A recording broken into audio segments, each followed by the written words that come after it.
Okay, I just wanted to go over my fuel filter setup now that I got rid of the fuel filter manager.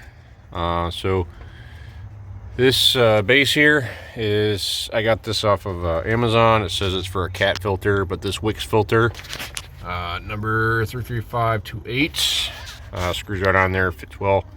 But I'll put links in the description for all of this stuff that that I installed here. This is all 3/8 fuel line. So from the tank, I say from the tank, but from the lift pump down there, it's 3/8 line.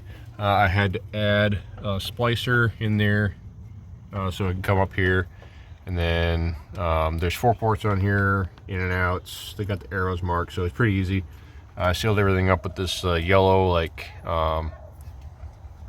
tape. I think it's mostly it's used for, you know, propane or fuel, gas, diesel, all that stuff. So that's what it's sealed with. Regular hose barbs. These are 1/2" NPT to 3/8.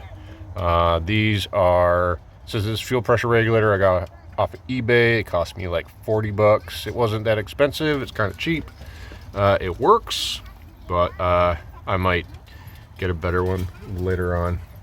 But I wanted to just make sure I didn't overpressurize the lift pump, not the lift pump, the injection pump. The lift pump puts out like almost 15 psi of pressure. I have a upgraded Carter lift pump, and I want to make sure I didn't hurt my injection pump. I had already had to replace the O-ring under here, the optical sensor one that started leaking.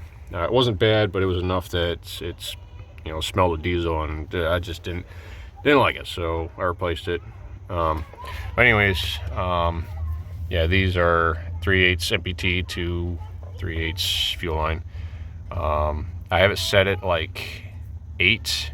It's like 8.5 psi right now, but then that comes down here, and then I have a fuel filter or a fuel pressure gauge in the cab that I do not recommend installing because you're bringing a fuel source into the cab. It's just what I did.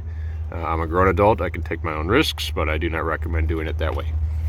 And then down here, this is a 3/8 hose barb to 6AN.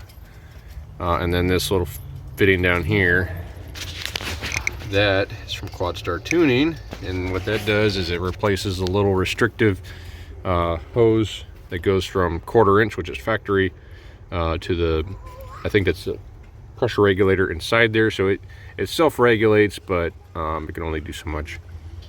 But yeah, so that's all the hoses and stuff up here. Like I said, I'll put the links in the description for that. What you lose with doing that is your water in fuel sensor. So there's a couple of wires down there. So the water and fuel sensor and the fuel heater, you lose those. You can just unplug them. You won't set off any lights or any of that stuff. But just keep in mind that you're not going to have those capabilities. So if you live in a really cold climate, you might want to hold on to that stuff.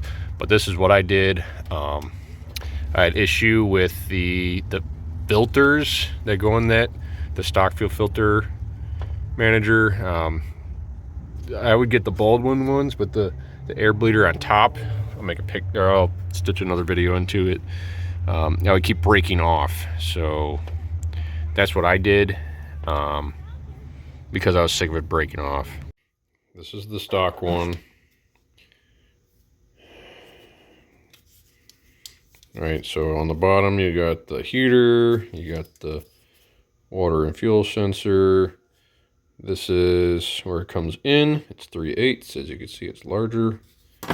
Where it goes out. And the water drain are both 1/4 inch. Right. My problem was that these bleeder screws, they'd either leak, and then I would try to tighten them, and then I'd just snap it off, and then I was just frustrated with it, so I decided that I didn't want to do that anymore. I don't live in a climate where I need to have these. I have to have a fuel heater, so I decided to go on spin-on fuel filter. So some people still use these, and they have good luck with them. I didn't, so that's why I decided to upgrade mine. This is a new filter inside here that I had put in there before deciding to go a different way. But, yep, that's what I decided to do.